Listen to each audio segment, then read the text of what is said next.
Pour ceux qui le demandent, je fais des critiques d'autres films, sauf que j'ai pas le temps de voir tous les films le jour de leur sortie. Mais après quelques jours, voire quelques semaines, je fais une petite compilation des critiques et je parle rapidement, sans spoiler, de quelques films. Et comme d'habitude, je mettrai dans la description la minute pour chaque film dont je parle, parce que pas forcément tous les films vous intéressent. Ils devraient, mais c'est pas toujours évident. Aujourd'hui, on va parler de Love, Simon, de Budapest, de Parvana, une enfance en Afghanistan, et de Au Poste.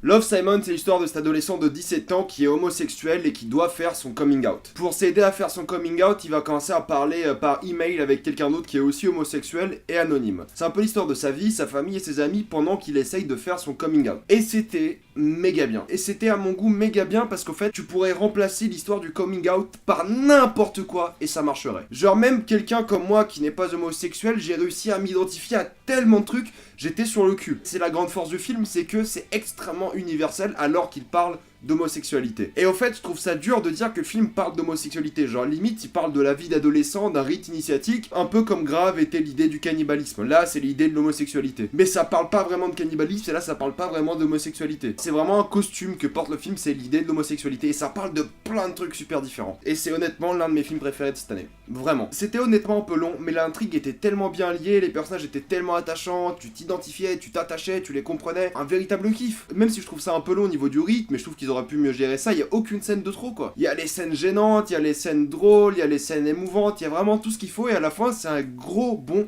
feel-good movie. C'est un feel-good movie mais qui est aussi très édifiant, genre c'est ludique, c'est limite t'apprends des choses. T'apprends des choses sur ta personne, sur les personnages, sur leur vie, comment ils essaient de gérer ça et à aucun moment c'est offensant, à aucun moment c'est juste un feel-good movie de ouf. C'est genre uplifting. Genre à la fin, t'en sors, t'es content, t'es joyeux, tu dis oh putain, c'est bien. C'est classique dans les personnages, dans la mise en scène, dans la réalisation, dans tout. Mais ça marche très très bien. Genre des fois, j'ai pas envie de réinventer la roue quoi. Des fois, je me dis tiens, je veux un film qui marche bien partout. Et là, ça marche bien partout. C'est pas méga original, c'est pas méga nouveau, mais ça marche et c'est tout ce qui compte là. C'est un film classique, mais super kiff. Genre vraiment super kiff. Et il arrive à sortir du tas pas par son histoire, mais parce que c'est bien fait, c'est efficace et c'est tout, ça suffit. Donc je vous recommande Love, Simon partout. C'est pas un grand film, ça l'est pas du tout. Mais c'est un super film qui est super divertissant, qui est super efficace, qui est super bien fait. Et des fois, ça fait du bien de voir un film qui marche bien partout. Et en plus, il y a deux acteurs de 13 Reasons Why, dont ma femme Anna Baker, donc je suis content. Non, Love, Simon, je le recommande fortement, c'est sûrement le meilleur film de cette vidéo.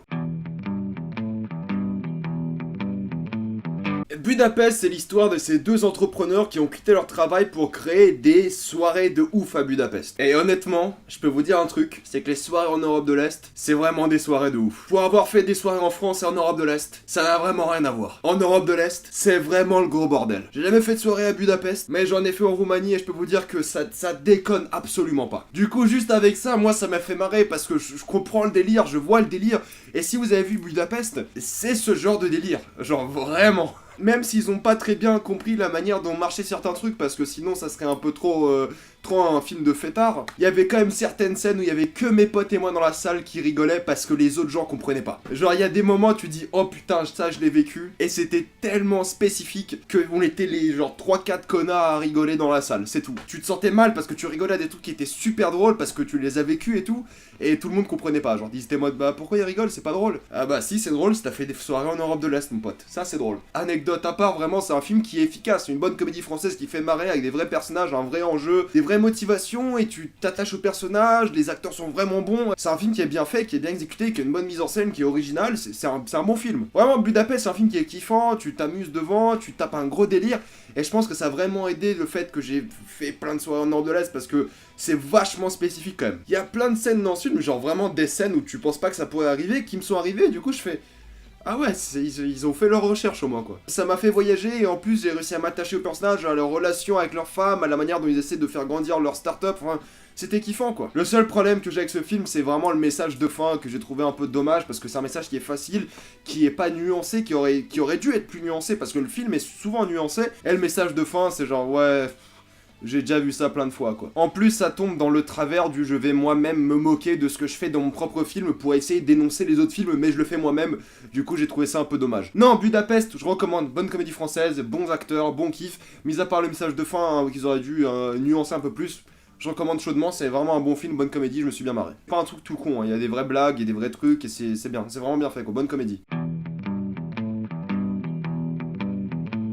Après 2 films dont tu sors un peu content, on va parler de Parvana, une enfance en Afghanistan. C'est un film d'animation à moitié canadien, à moitié afghan, voilà, bref, c'est un film qui est vraiment déprimant. C'est un film qui raconte l'histoire de cette petite fille dont le père va être enlevé, elle va faire semblant d'être un garçon durant tout le film pour pouvoir atteindre certaines choses dont t'as pas le droit en Afghanistan parce que les femmes sont opprimées. Et c'est un film qui est pour moi un film pour enfants en fait. C'est paradoxal parce que je trouve que c'est un film pour enfants pour la simple et bonne raison que le film essaie de t'apprendre des choses. C'est un film qui a but éducatif. L'objectif principal du film c'est de t'apprendre des choses, de te faire comprendre des choses, et quand tu comprends ces choses, au fait le film t'apporte pas grand chose. J'ai pas été touché, j'ai pas senti de l'émotion, j'ai juste été déprimé tout le long. Mais j'ai été déprimé tout le long parce qu'il montre des trucs déprimants. Il y a rarement cette lueur d'espoir dans le film, et ça que je trouve dommage avec ce genre de film. Il faut un contraste entre la déprime et le bonheur, et des fois ils essaient de le faire, et des fois ils le font bien, mais fatalement ça reste un film qui est vraiment déprimant, qui essaie de raconter une histoire que sûrement beaucoup de personnes ont vécu, et ça je le comprends, c'est pour ça que je dis pas que c'est un mauvais film, c'est un bon film, c'est un film important, vraiment c'est un film important, mais en tant que film, je me suis fatalement ennuyé. Je me suis ennuyé parce que même moi je connais la situation, j'ai pas vraiment une énorme culture de la culture afghane, mais je sais ce que c'est, enfin je connais des gens qui ont été en Afghanistan,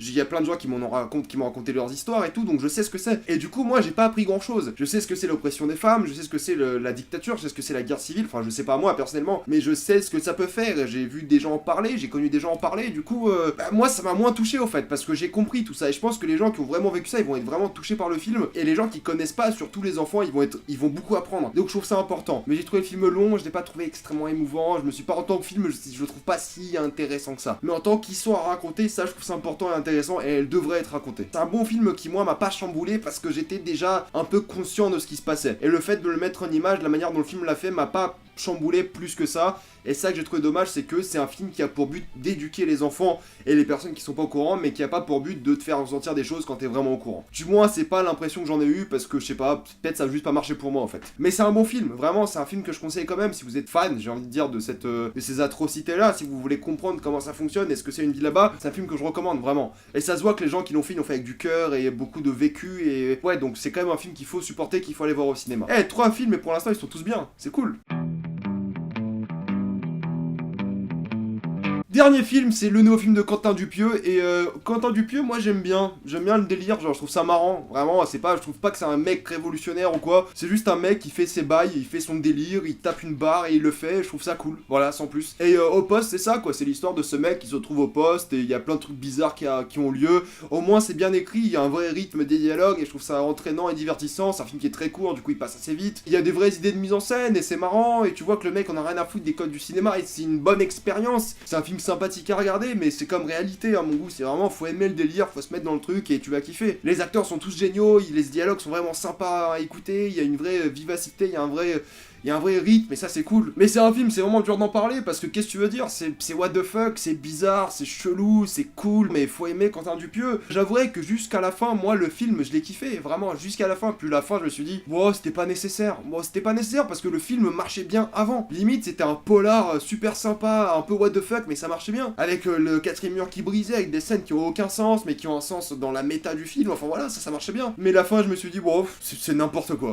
Mais c'est n'importe quoi, mais c'est le but, et ça marche bien. Voilà, au poste, il y a vraiment rien à dire, c'est que c'est bordélique, c'est n'importe quoi, c'est bien écrit, c'est drôle, c'est divertissant, c'est un bon film, mais il faut aimer le délire Quentin Dupieux. Et c'est sûrement le film le moins Quentin Dupieux de Quentin Dupieux, et je trouve ça bien. Je trouve qu'il est beaucoup plus mainstream, mais c'est pas négatif, c'est une bonne chose, donc vraiment j'ai apprécié au poste. Donc finalement, vous savez quoi, je vous recommande tous les films que j'ai vus récemment, et dont j'ai fait la critique aujourd'hui. Vraiment, on a un bon film de comédie française, on a un bon film de rite initiatique pour adolescents, on a un bon film d'éducation, d'animation pour les enfants et pour les personnes qui veulent en savoir plus sur l'Afghanistan et sur les femmes là-bas, et on a un bon film français d'auteur bizarre qu'on kiffe. Donc je vous recommande fortement d'aller voir tous ces films. Voilà. Mettez-moi dans les commentaires quel film vous avez vu, quel film vous avez apprécié, faites-moi vos critiques de ces films dans les commentaires. Comme d'habitude, abonnez-vous à la chaîne pour plus de vidéos, suivez-moi sur Instagram, sur Facebook, sur Twitter, et moi je vous dis à la prochaine fois, salut à tous.